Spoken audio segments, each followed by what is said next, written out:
इसी क्रम में आपका अगला प्रश्न है। इस प्रश्न में वो कहते हैं कि संलग्न चित्र में प्रत्येक संधारित्र की धारिता 1 माइक्रोफैरड है। बिंदुओं ए व बी के बीच तुल्य धारिता ज्ञात कीजिए। तो यहाँ पर हमको एक चित्र दे रखा है, उस चित्र को सबसे पहले बना लेंगे और उसी के अनुसार हम धारिता ज्ञात कर लेंगे।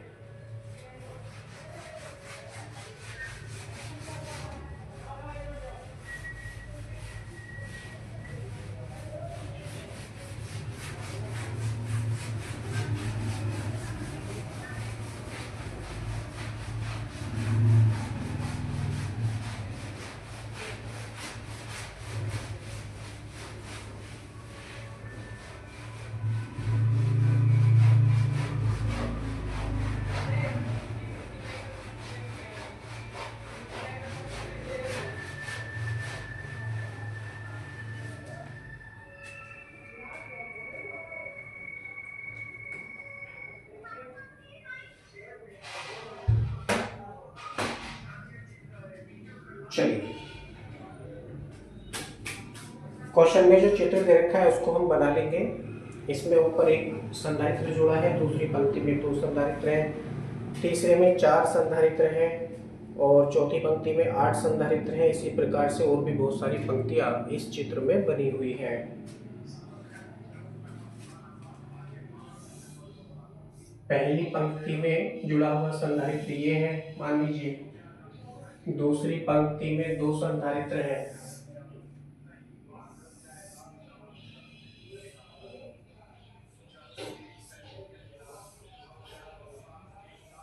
तीसरी पंक्ति में 4 संधारित्र हैं।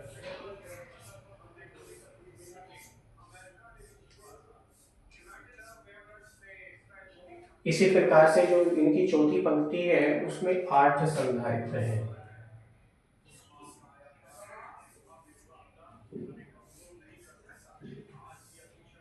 इसी प्रकार से और भी बहुत सारी पंक्तियां हैं, तो अगली पंक्ति में कितने होंगे अब देखिए, इसी से हम अंदाजा लगा लेंगे, क्योंकि पहली पंक्ति में कितने हैं 1, दूसरी में 2, तीसरी में 4, चौथी में 8। उसके बाद जो अगली पंक्ति होगी यानी दुगुने संधारित्र अर्थात 16 होंगे। उसके बाद फिर 32 होंगे, फिर 64, यानी 2 का गुणा चल रहा है इसमें। अगली पंक्ति में जितने संधारित्र जुड़े हैं उससे अगली पंक्ति का दुगुना है, यानी 2 से मल्टीप्लाई यहाँ पर हम कर सकते हैं।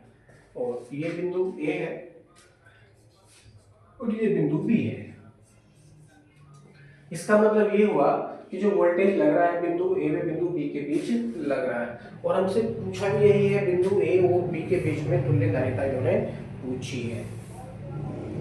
अब एक बात ध्यान देंगे, यहाँ पर जो चित्र आपको प्राप्त हो रहा है इसमें ऊपर जो संधारित्र है इसकी धारिता 1 माइक्रोफैरड है, और दे रखा है प्रश्न में कि इन सबकी तुल्य धारिता सबकी धारिता कितनी है 1 माइक्रोफैरड है। तो इसकी भी 1 माइक्रोफैरड है, इसकी भी 1 माइक्रोफैरड है, यानी जितने भी संधारित्र हैं उन सभी की धारिता 1 माइक्रोफैरड ही है। ठीक है, ये सबकी बराबर धारिता है। तो दूसरी पंक्ति में 2 संधारित्र जुड़े हैं एक ही तार से।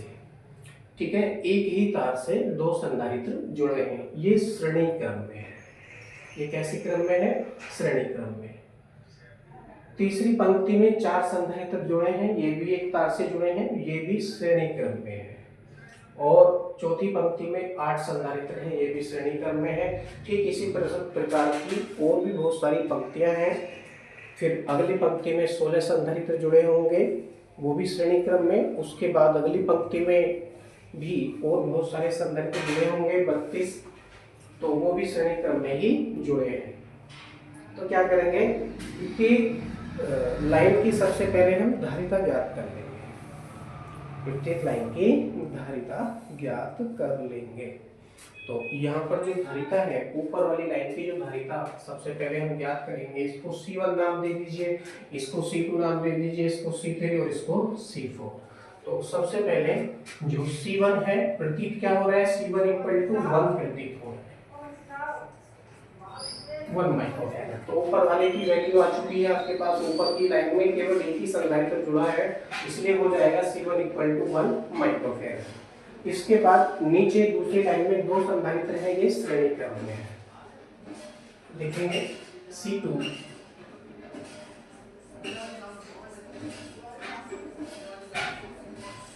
ये श्रेणी क्रम में है, तो उसका सूत्र होता है 1/C2 हो जाएगा इक्वल टू 1/1 प्लस 1/1। ये एक और एक कितना हो गया, 2 हो गया, एक और एक कितना हो गया, 2 हो गया। पलट देंगे तो कितना हो जाएगा, ये C2 इक्वल टू कितना हो जाएगा, 1/2 माइक्रोफैराड हो जाएगा। यानी जो दूसरी लाइन है उसकी धारिता 1/2 माइक्रोफैराड है। ठीक इसी प्रकार से तीसरी लाइन के लिए आप ज्ञात करेंगे, क्योंकि डबल हो रहे हैं तो इसी को हम डबल कर देते हैं, यानी 1/2 4 हो जाएगा। चाहे तो आप कर लीजिए, 4 संधारित्र जुड़े हैं, 1/1 1 + 1 + 1 + 1 करते जाएंगे तो 4 आएगा, पलट देंगे तो 1/4 हो जाएगा। ठीक है, तुमने डायरेक्टली क्या किया, 2 से मल्टीप्लाई कर दिया इसको, C3 = 1/4 माइक्रोफैराड ये हो जाएगा। चौथी लाइन को देखते हैं, चौथी लाइन में भी इसी प्रकार से हम याद कर लेंगे, C4 = 1/4 × 8 हो जाएगा माइक्रोफैराड। अब इसकी निष्पत्ति देखते हैं, निष्पत्ति यानी अनुपात। ये जो राशि हमको प्राप्त हो रही है, धारिता हमको प्राप्त हो रही है, देखिए एक लाइन की अलग अलग धारिता हमको प्राप्त हो रही है, इसमें कितना अनुपात है भाई, ये तो पता चल गया कि ये कोई ना कोई श्रेणी बन रही है, लेकिन ये हमको पता लगाना है कि ये कौन सी श्रेणी उत्पन्न हो रही है, क्योंकि इसमें और भी बहुत सारी लाइनें बाकी हैं।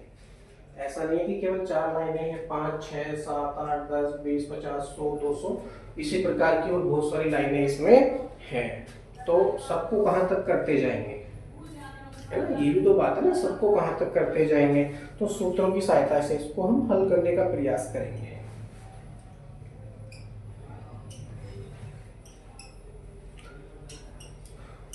अब इनकी हमने धारिता ज्ञात कर ली है प्रत्येक पंक्ति की। क्या होगा, प्रत्येक पंक्ति इस समय समांतर क्रम में जुड़ी है, प्रत्येक पंक्ति इस समय समांतर क्रम में जुड़ी है। तो समांतर क्रम में जो धारिता का सूत्र होता है वो हम प्रयोग करेंगे, इसलिए का चिन्ह लगाएंगे और लिखेंगे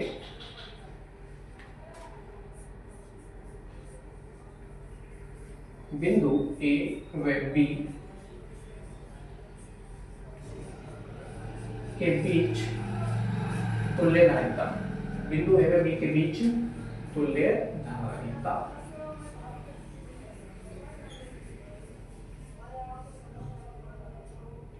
तुल्य धारिता का सूत्र होता है C = C1 + C2 + C3 + C4 + C5। बहुत सारे हैं तो सबको जोड़ते हुए चले जाएंगे, क्योंकि समांतर क्रम में है इसीलिए समांतर क्रम का ही सूत्र यहाँ पर प्रयोग होगा। तो C1 की वैल्यू है 1, C2 की वैल्यू 1/2, C3 की वैल्यू 1/4, C4 की वैल्यू 1/8। ठीक इसी प्रकार से और भी बहुत सारे पद इसमें हैं। पद का मतलब है बहुत सारी लाइनें इसमें बाकी हैं, तो यहाँ पर भी धारिता और भी बाकी होगी, इसलिए मैंने प्लस लगा के डॉट डॉट इसको लगा दिया है। अब इस लाइन को हम देखते हैं, तुल्य धारिता हमको इसी लाइन से प्राप्त होगी। इस लाइन में जो प्रथम पद है वो 1/2 है, ओ सॉरी 1 है, प्रथम पद 1 है, और निष्पत्ति अगर हम देखेंगे आगे निष्पत्ति 1/2 1/2 1/2 1/2 ही है। ठीक है, तो लिखेंगे इस श्रेणी का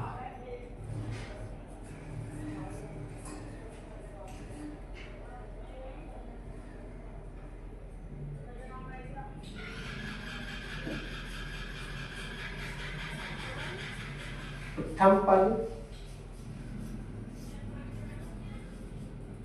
इस श्रेणी का प्रथम पद 1 तथा निष्पत्ति 1/2 है। निष्पत्ति कहते हैं अनुपात को। अनुपात हमको इसलिए चाहिए क्योंकि ये हमको पता होना चाहिए कि अगले पदों में किस चीज का संबंध है। तो किसका संबंध है, 1/2 का संबंध है। क्यों है, क्योंकि 1/2 से सबको मल्टीप्लाई करते जाएंगे तो अगला अंक हमको प्राप्त हो जाएगा। एक को अगर 1/2 से गुणा करेंगे तो 1/2 प्राप्त होगा, इसको 1/2 से गुणा करेंगे तो 1/4 प्राप्त होगा, इसको हम 1/2 से गुणा करेंगे तो 1/8 प्राप्त होगा। इसी प्रकार से यदि हम आगे भी गुणा करेंगे तो 1/16 प्राप्त होगा, 1/32 प्राप्त होगा, 1/64 प्राप्त होगा। इसी प्रकार से और भी बहुत सारे पद यहाँ पर उत्पन्न होंगे। तो निष्पत्ति क्या होगी, 1/2 1/2 है। तो ऐसी कौन सी श्रेणी होती है जिसमें ये शर्त मानी जाती है या ये शर्त पूरी होती है। तो इस प्रकार की श्रेणी को गुणोत्तर श्रेणी कहते हैं। इस श्रेणी का प्रथम पद 1 तथा निष्पत्ति 1/2 है। अतः यह है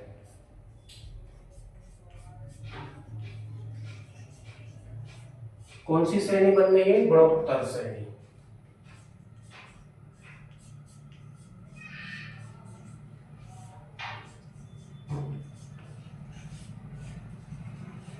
अब गुणोत्तर श्रेणी में पदों का योग ही इसकी तुल्यधारिता होगी। सभी लाइनों को अगर हम जोड़ देंगे तो इसकी तुल्यधारिता हमको प्राप्त हो जाएगी। तो गुणोत्तर श्रेणी के सूत्र की सहायता से इसको हम जोड़ेंगे तो हो जाएगा C = अब मैं इसको साफ कर देता हूं। A व B के बीच में तुल्यधारिता हम ज्ञात कर रहे हैं।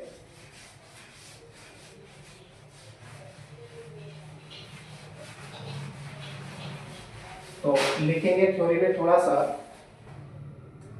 अतः यह गुणोत्तर श्रेणी है जिसका योगफल, इसके बाद लिखेंगे जिसका योगफल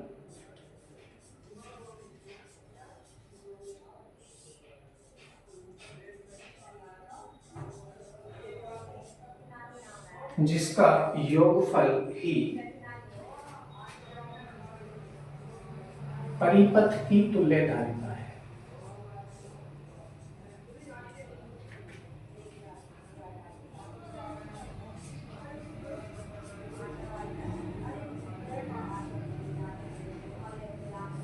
अतः C = क्या हो जाएगा, C =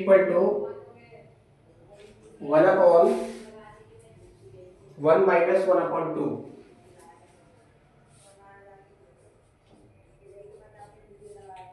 ये इसका इतना सा योगफल होता है। इसी को हम हल कर लेंगे, यानी प्रथम पद बटे प्रथम पद माइनस निष्पत्ति। ठीक है ना, ये सूत्र होता है प्रथम पद पूरे के बटे प्रथम पद माइनस निष्पत्ति, ये सूत्र होता है। इस सूत्र की सहायता से इसको हम हल करने का प्रयास करेंगे। तो देखिए नीचे क्या है, 1 - 1/2 है, यानी एक में से आधा जा रहा है। एक में से जब आधा जाएगा तो क्या बचेगा, आधा बचेगा। डायरेक्टली इसको हल कीजिए तो C = हो जाएगा 1/1/2 और ये 2 कहाँ पहुंचेगा, ऊपर मल्टीप्लाई में। तो क्या हो जाएगा, C = 2 माइक्रोफेराड। यही आपकी तुल्यधारिता है, यही आपका आंसर है। जितने भी और पंक्ति हम जोड़ देंगे उसमें, चाहे तो कितनी भी पंक्ति n पंक्ति ही क्यों ना जोड़ दीजिए, और संधारित्रों की संख्या भी इसी अनुपात में बढ़ती चली जाएगी। उन सभी संधारित्रों से युक्त पंक्तियों की तुल्यधारिता 2 माइक्रोफेराड ही होगी, चाहे आप इसका विस्तार कितनी भी दूरी तक, कितनी भी लंबाई तक क्यों ना कर दें। ठीक है, इसका सीधा सा मतलब ये हो जाता है। अगला प्रश्न अगली वीडियो में देखेंगे।